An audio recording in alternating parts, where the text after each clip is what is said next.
Hi viewers, welcome to our channel. Jaganmohan Reddy గారు వల్లభనేని వంశీ ములాఖత్ తర్వాత హ్మ్. బయటకొచ్చి ప్రెస్‌తో మాట్లాడుతూ పోలీసుల పైన కొంత వ్యాఖ్యలైతే చేయడం జరిగింది. ఇప్పుడు ఇది కాంట్రోవర్సీ క్రియేట్ చేయడం చాలా చర్చనీయాంశంగా మారింది. జగన్మోహన్ రెడ్డి గారి పైన విమర్శలు కూడా వస్తున్నాయి. అంటే పోలీసుల్ని బట్టలు ఊడదీసి నిలబెడతాం అన్న సెన్స్‌లో ఆయన మాట్లాడడం ఇప్పుడు తీవ్ర వివాదాస్పదంగా మారిపోయింది. ఇప్పుడు ఇదే అంశం మీద డిస్కస్ చేయడానికి ప్రెజెంట్ మనతో పాటు సీనియర్ పోలీస్ ఆఫీసర్ రెడ్డన్న గారు ఉన్నారు. వారి మాటలో ఒకసారి జగన్మోహన్ రెడ్డి గారి వ్యాఖ్యలను ఏ విధంగా చూడొచ్చో తెలుసుకునే ప్రయత్నం అయితే చేద్దాం. నమస్కారం సార్. నమస్కారం అండి. సార్, జగన్మోహన్ రెడ్డి గారు వ్యాఖ్యలైతే చేశారంటే ములాఖత్ తర్వాత పోలీసులు, అధికారులు మీ సింహాలకు మీరు సెల్యూట్ చేయండి గానీ, టీడీపీ వాళ్ళకి కాదు, టీడీపీ నేతలకు కాదు, మీరు రిటైర్ అయిన సప్త సముద్రాల అవతల దాటున్నా మేము అధికారంలోకి వచ్చిన తర్వాత మిమ్మల్ని గుడ్డలు విడదీసి నిలబెడతామని చెప్పేసి వ్యాఖ్యలైతే చేశారు. ఇప్పుడు ఇది వివాదాస్పదంగా మారిపోయింది. ఆయన విమర్శలు ఆయన పైన రావడం కూడా చూస్తున్నాం. యాజ్ ఎ పోలీస్ ఆఫీసర్‌గా మీరు ఆయన వ్యాఖ్యలను ఏ విధంగా చూస్తారు సార్? ఒకటండి, హ్మ్. మనం మాటే మంత్రము అంటారు. మాట ఎంత మంచిగా ఉంటే అది మంత్రంలాగా పనిచేస్తుంది ప్రజల హృదయాలపైన. ఎందుకంటే మీరు మంచిగా మాట్లాడితే మీరు మాట్లాడే భాషని సరళంగా మాట్లాడి మీకు కావలసిన అర్థాన్ని అందులో తీసుకురావచ్చు. మిమ్మల్ని బట్టలూడ బెరికి తంతాను అని మాట్లాడడం సమంజసం కాదు, యోగ్య పదం కాదు. అది మంచి పద్ధతి కూడా కాదు. ఎందుకంటే ఒక సీఎం స్థాయిగా పనిచేసిన వ్యక్తి పోలీస్ డిపార్ట్మెంట్‌ని ఇంత ఇదిగా తోలనాడడం బాగా అనిపించలా. ఎందుకంటే నేను కూడా దాదాపు 9 మంది సీఎంల దగ్గర పనిచేశాను. రైట్ ఫ్రమ్ వెంగళరావు దగ్గర నుంచి, చెన్నారెడ్డి దగ్గర నుంచి, అంజయ్ గారి దగ్గర నుంచి, భువనం వెంకటరాం దగ్గర నుంచి, విజయభాస్కర్ రెడ్డి గారి నుంచి, ఎన్టీ రామారావు కానీ, నాదెండ్ల భాస్కర్‌రావు కానీ, చంద్రబాబు కానీ, నాకిష్టమైన రాజశేఖర్ రెడ్డి గారి దగ్గర నుంచి కూడా. నాకు రాజశేఖర్ రెడ్డి గారు 1979 నుంచి తెలుసు. నాది కడప జిల్లానే. సో అందరూ కూడా చాలా, వీళ్ళు మాట్లాడే భాష ఎంత సరళంగా, ఎంత ప్రేమగా ఉంటుందో, మృదువుగా ఉండి అంత కఠినతరంగా ఉన్న పరిస్థితులు ఉన్నాయి. అదేవిధంగా మనం మాట్లాడే పద్ధతి ఏదో వ్యవహారంలో నోరు జారి తూలనాడితే దాన్ని చాలా విధంగా పెడర్థాలు వస్తాయి. బహుశా ఆయన ఏదో అనబోయి ఏదో అన్నాడా, లేకపోతే ఉద్దేశపూర్వకంగా అన్నాడా అనేది చాలా చర్చనీయంగా మారింది. ఏదేమైనా పోలీసులను బట్టలు ఊడదీరికి పంపిస్తాను, బట్టలు ఊడదీస్తాను, బట్టలు ఊడదీరికి ఏమో చేస్తాను అనడం భావ్యం కాదు. బహుశా ఆయన మిమ్మల్ని అంటే ఆయన ఉద్దేశం అది ఉండొచ్చు, వేరే విధంగా ఉండొచ్చు.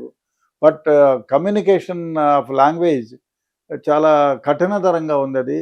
అది స్వభావానికి, అంటే మానవులు తీసుకునే మామూలు భాషా పరిజ్ఞానానికి చాలా విరుద్ధంగా ఉంది. కాబట్టి మళ్ళీ ఇంకోసారి ఇటువంటి వ్యాఖ్యలు చేసేటప్పుడు ఆయన జాగ్రత్తగా ఉండాలనేటువంటిది నా అభిప్రాయం. ఎందుకంటే నేను ఇంతమంది దగ్గర పనిచేసినా ఎప్పుడు కూడా ఎవరు ఇంత దురుసైనటువంటి లాంగ్వేజ్ పోలీసుల దగ్గర నుంచి వినలేదు. పోలీసులు ఎవరు వినలేదు. అతి ముఖ్యంగా నేను ఇప్పుడు ఒకసారి రిక్రూట్ అయితే 40 ఏళ్ళు ఉంటారండి. ఇది ఎమ్మెల్యేనో ఎంపీనో 5 ఏళ్ళు ఉండే వ్యవహారం కాదు. 40 ఏళ్ళు ఉంటారు, 45 ఏళ్ళు ఉన్నోళ్ళు ఉన్నారు సర్వీస్లో. నేనే దాదాపు 9 మంది సీఎంల దగ్గర పనిచేశానంటే, సీఎంలు పనిచేసిన పీరియడ్లో పనిచేశానంటే, చాలామంది 10 మంది దగ్గర పనిచేసిన వాళ్ళు ఉంటారు, 6 మంది దగ్గర పనిచేసిన వాళ్ళు ఉంటారు. అంటే ఒకసారి రిక్రూట్ అయితే they are permanent, they are not temporary. ఇంకోటి, కొందరు ఉండొచ్చు డిపార్ట్మెంట్కి విరుద్ధంగా పాలిటీషియన్ చెప్పినట్టు వినే నాటకాలు ఆడేవాళ్ళు ఇప్పుడు కొంతమంది పెరుగుతూ వచ్చారు ఈ మధ్యకాలంలో. మేము రిక్రూట్ అయిన 1972 నుంచి చూసుకుంటే ఎప్పుడు కూడా సైట్స్ తీసుకునే వాళ్ళ సంఖ్య చాలా చాలా చాలా చాలా వేళ్లపైన లెక్కించుకోవచ్చు. ఆ విధంగా ఉండేవాళ్ళు. చాలా సందర్భాల్లో మీరు తీసుకుంటే సీఎంలు చెప్పితే కూడా నేను వినను, ఇది ధర్మము కాదు అన్న ఆఫీసర్లు చాలామంది ఉన్నారు. ఇప్పుడు వీరరాఘవన్ అనే ఒక ఆయన ఉండాడు, ఐఏఎస్ ఆఫీసర్. ఈ వాజ్ హోమ్ సెక్రటరీ. చెన్నారెడ్డి గారు ఏమో చెప్తే ఐఎమ్ సారీ అని రిజైన్ చేసి వెళ్ళిపోయాడు ఆయన. హోమ్ డిపార్ట్మెంట్లో జాయింట్ సెక్రటరీగానో ఏమో ఉండి, అడిషనల్ సెక్రటరీగానో ఉండి. కాబట్టి చాలామంది ఉన్నారు. ఎస్ఆర్ శంకరన్ లాంటి వాళ్ళు ఉన్నారు. చాలామంది పోలీస్ డిపార్ట్మెంట్లో చాలా మంచి నిక్కచ్చితంగా పనిచేసిన వాళ్ళు ఉన్నారు. అందరూ చాలా ఎక్కడో ఈ మధ్యకాలంలో ఏదో పదవులకు ఆశపడో, లేదు మంచి పోస్టింగులకు ఆశపడో పొలిటీషియన్స్ వెంట తిరిగి వాళ్ళు చెప్పిన పనులు నీచాతి నీచమైన వాళ్ళు చెప్పిన పనులు చేసిన వాళ్ళు కొందరు ఉండొచ్చు, కాదన్ను. అంత మాత్రం చేత పోలీస్ డిపార్ట్మెంట్ అందరినీ ఒక ఘాటును కట్టేయడం మంచిది కాదు. హానెస్ట్గా ఉండేవాళ్ళు ఉన్నారు, సిన్సియర్గా ఉండేవాళ్ళు ఉన్నారు, తమ ప్రాణాలను అడ్డుపెట్టి డిపార్ట్మెంట్కు సేవ చేసిన వాళ్ళు ఉన్నారు. అంత మాత్రం చేత అందరినీ ఒకే ఘాటును కట్టేయడం మంచిది కాదు. అది మంచి వ్యాఖ్య కూడా కాదు.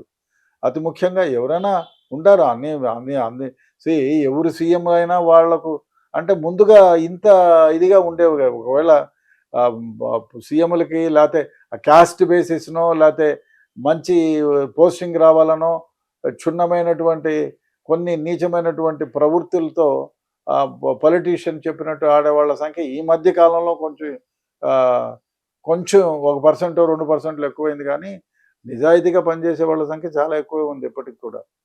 సో ముందు కాలంలో అయితే 50 ఏళ్ల క్రితం 40 ఏళ్ల క్రితం అయితే అసలు పాలిటీషియన్స్ చెప్పినా ఎవరు చెప్పినా చట్టాన్ని ఉల్లంఘించి తమ తమ దారి నుంచి పక్కకి వెళ్ళేటువంటి వాళ్ళ సంఖ్య వేళ్లపైన లెక్కించుకోవాల్సిందే.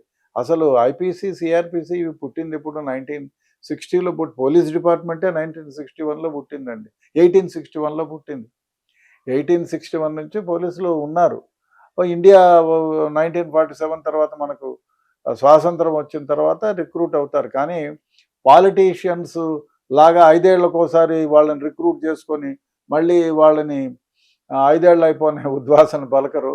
కాబట్టి ఇటువంటి వ్యాఖ్య డెఫినెట్గా మామూలుగా సిన్సియర్గా పనిచేసేటువంటి వాళ్ళకి అందరికీ హార్ట్ పెయినే. రిటైర్ అయినా కూడా బాగున్నా బాగలేకపోయినా, కాకపోతే పాలిటీషియన్స్ ఎవరైనా వ్యాఖ్యలు చేసే ముందు అది ప్రజలతోనూ తర్వాత ప్రభుత్వంలో ఉండే వాళ్ళని కూడా కించపరిచే విధంగా మాట్లాడితే ఇది డెఫినెట్గా మనసును గాయపరుస్తుంది. తద్వారా దానివల్ల చాలా ఇబ్బందులు కూడా కలుగుతాయి. ఎందుకంటే మామూలుగా న్యూట్రల్గా ప్రజాసేవ చేయాలి అనేవాడి అలాంటి వాళ్ళు కూడా అయ్యా నేను ఇంత హానెస్ట్గా సిన్సియర్గా చేసిన ఇలాంటి మాటలు అంటున్నారేమిటి అని ఒకసారి వెనక్కి తిరిగి చూసుకుంటారు. కాబట్టి ఇటువంటి వ్యాఖ్యలు ఎవరు చేసినా ఏ ప్రభుత్వం ఉన్న వాళ్ళు చేసినా కూడా తప్పే. ఎందుకంటే మేము ప్రభుత్వంతో పనిచేసే వాళ్ళం, కానీ ప్రభుత్వంలో ఉండే పెద్దల పర్సనల్ మనుషులం కాదు కదా. డిపార్ట్మెంట్ ఒకవేళ అట్లా ఏదైనా తప్పుడు చర్యలు ఎవరైనా చేస్తే వాళ్ళపైన చర్య తీసుకుంటామని చెప్పడం తప్పులేదు. అంతేగాని మీరు బట్టలు ఊడబెరికేస్తాను, అది చేస్తాను, ఇది చేస్తానని మాట్లాడడం నిజంగానే బాధాకరమైన విషయం. ఇటువంటి వ్యాఖ్య వింటానని అనుకోము. ఇటువంటి వ్యాఖ్యలు చాలా దురదృష్టకరమైనటువంటి. దీని పట్ల పోలీస్ సంఘం వాళ్ళు కూడా అక్కడ రియాక్ట్ అయ్యారు సార్. వాళ్ళు మేము మీ అధికారంలో పనిచేస్తాం, ఇప్పుడు వీళ్ళ అధికారంలోనూ పనిచేస్తున్నాం, మేము 4 సింహాలకే సెల్యూట్ చేస్తాం, మీ మాటలు మా అంటే పోలీసుల ఆత్మస్థైర్యాన్ని దెబ్బతీసే విధంగా ఉన్నాయి, సో మీరు వెనక్కి తీసుకోవాలని చెప్పేసి వాళ్ళైతే కోరారు. ఒకవేళ వెనక్కి తీసుకోకపోతే అంటే కంప్లీట్ చేసే దిశగా ఏమన్నా పోలీసులు వెళ్ళే ఛాన్సెస్ ఏమన్నా కనిపిస్తున్నాయి సార్? అంటే ఈ వ్యాఖ్యలకు పోలీస్ కంప్లీట్ కూడా చార్జ్ చేయొచ్చు అంటారా ఆయన మీద కేసు? చెప్పలేను, ఎందుకంటే ఇప్పుడున్న అంటే మేము లాంగ్ బ్యాక్ ఐ రిటైర్డ్. నేను ఇప్పుడు వాళ్ళ ఏమైనా అసోసియేషన్ వాళ్ళు ఏమైనా చేసుకుంటారేమో మనకు తెలియదు. ఎందుకంటే ముఖ్యంగా నేను డిపార్ట్మెంట్లో దాదాపు 37-38 సంవత్సరాలు పనిచేశాను కాబట్టి నేను విన్న తర్వాత మీరు అడుగుతున్నారు కాబట్టి నేను నాకు తెలిసింది నాకు బాధాకరం అనిపించినందువల్ల మీకు ఈ విధంగా చెప్తున్నాను. అంటే సత్యాన్ని వెలువరిస్తున్నాను, అంతేగాని మళ్ళీ ఆయన వ్యాఖ్యల పట్ల కేసులు పెడతారా, లేకపోతే ఏదైనా వేరే విధంగా ఏదైనా చర్య తీసుకుంటారా, లేదు కోర్టుకు పోతారా అనేది అది ప్రజెంట్ అసోసియేషన్ వాళ్ళని అడగాల, నన్ను అడిగే ప్రశ్న కాదు. వాళ్ళని అడిగితే వాళ్ళ రియాక్షన్ ఏమిటి, ఏం కథ అనేది తెలుస్తుంది. ఏది ఏమైనా ఇటువంటి వ్యాఖ్య నిజంగానే దురదృష్టకరం. సార్ అలాగే నిన్న ఇంకో పరిణామం కూడా